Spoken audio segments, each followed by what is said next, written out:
බැලුවොත් හරි ලේසි වෙයි. ශිෂ්‍යත්වයේ පාස් වෙයි.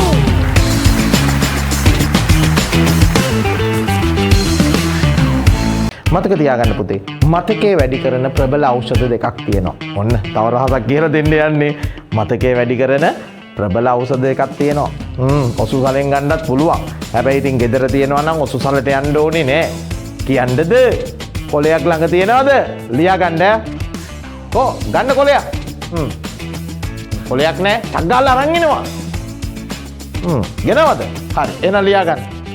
අකුරෙන් අකුර කියන්න. එතකොට වරදින්නේ නෑනේ. P R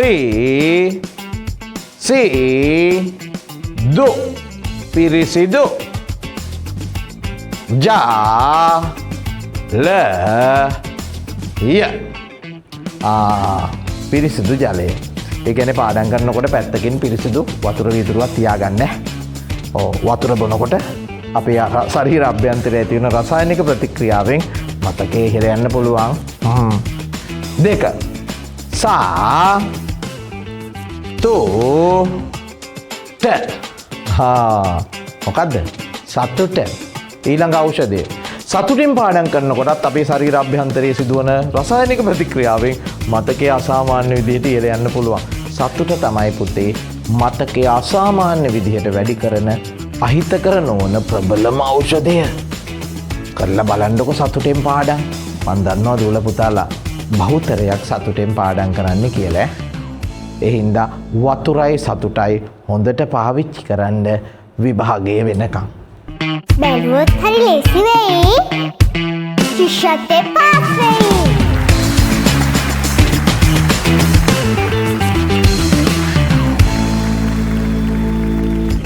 රථගාලක නවතා තිබුණු මෝටර් රථ හා පාපැදි සංඛ්‍යාව 15කි. මුළු රෝද සංඛ්‍යාව 46කි. රථගාලයේ නවතා තිබුණු මෝටර් රථ ගණන කීයද? පිළිතුරු තුනක් දීලා තියෙනවා. කලින් අපි කළා මතකද මෝටර් රථ වෙනුවට සත්තු පාවිච්චි කළේ. රෝද වෙනුවට පාද පාවිච්චි කරේ. දැන් පේනවද පුතේ? එකම ගාන චූටි වෙනස්කමක් විතරයි කරලා තියෙන්නේ. බලමු වැදගත් කරුණු මොනවද කියලා. රථගාලක නවතා තිබුණු මෝටර් රථ හා පාපැදි සංඛ්‍යාව 15කි. මුළු රෝද සංඛ්‍යාව 46කි. මේ කරුණු පාවිච්චි කළා මෝටර් රථ හොයන්න පුළුවන්. ඉස්සෙල්ලාම යන්නේ පිළිතුරු නිර්මාණයටද පරීක්ෂා කිරීමටද? ඕගොල්ලෝම කියන්නකෝ. මං කැමති අවබෝධයෙන් ගණන් හදන්න. මං කැමති නෑ අනවබෝධයෙන් වැඩේ කරන්න. පිළිතුරු නිර්මාණයට යමු එහෙනම්. හරි ඕගොල්ලෝ කියනවනම් යමු. එහෙනම් අර කරුණු ටික මෙන්න මේ විදිහට කටුවැඩ කොලේ සටහන් කරගන්නවා. මෝටර් රථ තියෙනවා. මෝටර් රථ කියන්නේ කාරයට රෝද 4යි.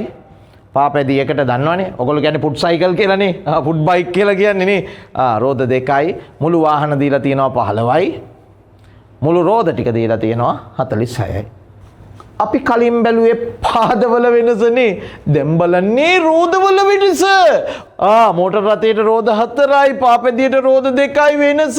ගණිත කර්මය දන්නවනේ. වෙනස කියපු ගමන් අඩු කිරීම. එහෙනම් 4න් 2ක් අඩු කරාම වෙනස 2යි. එහෙනම් ඉතින් අර ක්‍රමය දාමුවනේ. අපි කලින් එකේ පාද වැඩි කෙනා නේද හෙව්වේ පියවර 2කින්. එහෙනම් මේකේ රෝද වැඩි කෙනා හොයමු. මෝටර් රථ ගන්න. එහෙනම් අපි කරන්නේ පුතේ මුළු රෝද ටික වෙනසෙන් බෙදනවා. 46 බෙදන්න එහෙනම් 4න් 2ක් අඩු කරාම 2යිනේ වෙනස. මගේ මූණ දිහා බලන් ඉන්නේ. බෙදනවා. ඇයි කටුවැඩ කොලයක් අරගෙන නෙමෙයිද ඉඳගන්නේ? පුතේ 1යි 1 තිබුණත් හිතෙන්නම් හදන්න එපා. ඇස මේ පොල් ගෙඩියක් හරි කොස් ගෙඩියක් හරි දෙල් ගෙඩියක් වගේ තියෙන ඔලු ගෙඩිය අත තුනම වැඩ කරන්න. එතකොට කාට හරි අඩුපාඩුවක් තිබුණොත් දැනෙනවා. බෙදුවා. හරි. එහෙනම් බලන්න ආපු උත්තරේ මගේ උත්තරෙත් එක්ක ගැලපෙනවද කියලා. මම උත්තරේ විතරයි දැම්මේ 23යි. 4ට 2 ඒවා 2යි 6ට 2 ඒවා 3යි 23යිනේ. දැන් කරන්නේ ඒ ආපු පිළිතුරෙන් මුළු වාහන ටික අඩු කරන්නනේ. ඒ කියන්නේ 15ක් අඩු කරන්න. ටක් ගාලානේ හිතෙන් කරන්නේ. කටුවැඩ 23න් 15ක් අඩු වුණාම අපිට එනවා 8ක්. දැන් ඔන්න මෝටර් රථ ටික හොයාගත්ත 8යි. දැන් ඔන්න ඉතින් පාපැදිත් හොයාගන්න පුළුවන්. ඔක්කොම 15යිනේ. 15න් 8ක් අඩු කරලා දාමුවනේ. ඔය තියෙන්නේ. 15න් 8ක් අඩු කරන්න. එතකොට ඔන්න මුළු වාහන වලින් අපි හොයාගත්තු මෝටර් රථ ටික අඩු කරන්න. එතකොට පාපැදි ටික එනවා. 15න් 8ක් අඩු වුණාම 7යි. කැමති නම් ඉතින් ඔන්න රෝද ගාන පරීක්ෂා කරන්න පුළුවන්. වාහන හරිනේ. 8යි 7යි 15යි. රෝද ටිකත් 46යිද කියලා පරීක්ෂා කරලා බලන්න පුළුවන්. දෙවරක් 7. පාපැදි වල මුළු රෝද 14යි. මෝටර් රථ වල 4ක් 8 32යි. එකතු 46ක් එනවද කියලා බලන්න. එහෙනම් අපිට පැහැදිලි පුතේ මෝටර් රථ සංඛ්‍යාව අපෙන් අහන්නේ. අපිට ආපු පිළිතුර 8යි. ඊළඟට අපි යන්නේ පිළිතුරු පරීක්ෂා කරන්න. මං කිව්වේ අවබෝධයෙන් අපි වැඩේ කරන්නේ. එහෙනම් පිළිතුරු පරීක්ෂා කරමුද? හරි. මම නැවත ප්‍රශ්නේ කියවනවා. ඒ ප්‍රශ්නේමයි රථ ගාලක නවතා තිබුණු මෝටර් රථ හා පාපැදි සංඛ්‍යාව 15කි, මුළු රෝද සංඛ්‍යාව 46කි. රථ ගාලේ නවතා තිබුණු මෝටර් රථ ගණන කීයද? හරි. තොරතුරු ටික කලින් විදිහටම සටහන් කරනවා. මෝටර් රථයකට රෝද 4යි. පාපැදියකට රෝද 2යි. මුළු වාහන අපිට දීලා තිබුණා කීයද? මතකද? බලන්න. 15යි. මුළු රෝදක් දීලා තිබුණා 46යි. දැන් අපෙන් අහන්නේ මෝටර් රථ. මේ පිළිතුරු තුනම අයිති මෝටර් රථ වලට. එහෙනම් ඔන්න මම පළවෙනි පිළිතුර පරීක්ෂා කරන්න යන්නේ පුතේ. මෝටර් රථ අපි හිතමු 7යි කියලා. මෝටර් රථ 7 නම් මුළු වාහන 15 නම් දැන් අපිට පාපැදි ප්‍රමාණය හොයාගන්න පුළුවන්. හරි ෂෝක්කනේ. පාපැදි හොයාගන්න පුළුවන්.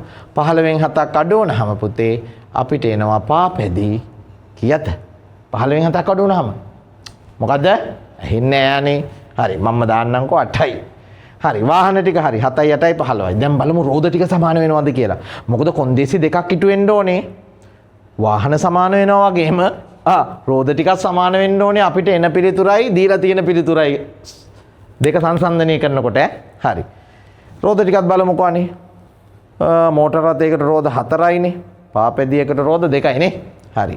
ඒ අනුව 4 වරක් 7 28යි. දෙවරක් 8 16යි. බලන්න එකතුව 46ක් එන්න එපානේ.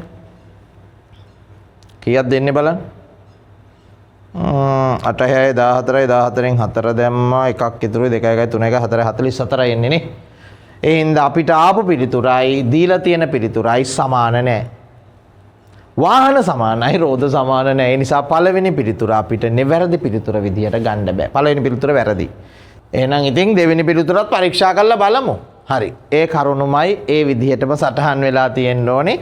එහෙනම් අපි බලමු මෝටර් රථ ගණන අහන්නේ මේ පිළිතුරු අයිති මෝටර් රථ වලට. ඔන්න මම දෙවෙනි පිළිතුර පරීක්ෂා කරන්න යනවා. මෝටර් රථ අපි හිතමු කීයක් තියෙනවා කියලාද? 8යි. දෙවෙනි පිළිතුරේ 8නේ තියෙන්නේ. මෝටර් රථ 8 නම් පාපැදි සංඛ්‍යාව හොයාගන්න පුළුවන්. ඔක්කොම කීයද පුතේ වාහන? 15යිනේ. එහෙනම් 15න් දෙවෙනි පිළිතුරේ තියෙන මෝටර් රථ ප්‍රමාණය 8 අඩු කරනවා. 15න් 8ක් අඩු කරාම 7යි පාපැදි. හරි. වාහන ටික හරිනේ. 8යි 7යි 15යි. දැන් බලන්න ඕනේ මේ වාහන වලට එන රෝද දීලා තියෙන රෝද වලට සමාන වෙනවද කියලා. ඒතර කොන්දේසි දෙකම ඉටු වුණොත් දෙවෙනි පිළිතුර නිවැරදි පිළිතුර විදියට ලකුණු කරන්න පුළුවන්. හරි. එහෙනම් යමු බලන්න රෝද හොයන්න. මෝටර් රථ 8යි පාපැදි 7යි. බලමු රෝද. මෝටර් රථයකට 4යි නේ පුතේ. 4ක් 8 32යි. පාපැදියකට රෝද 2යි. දෙවරක් 7 14යි.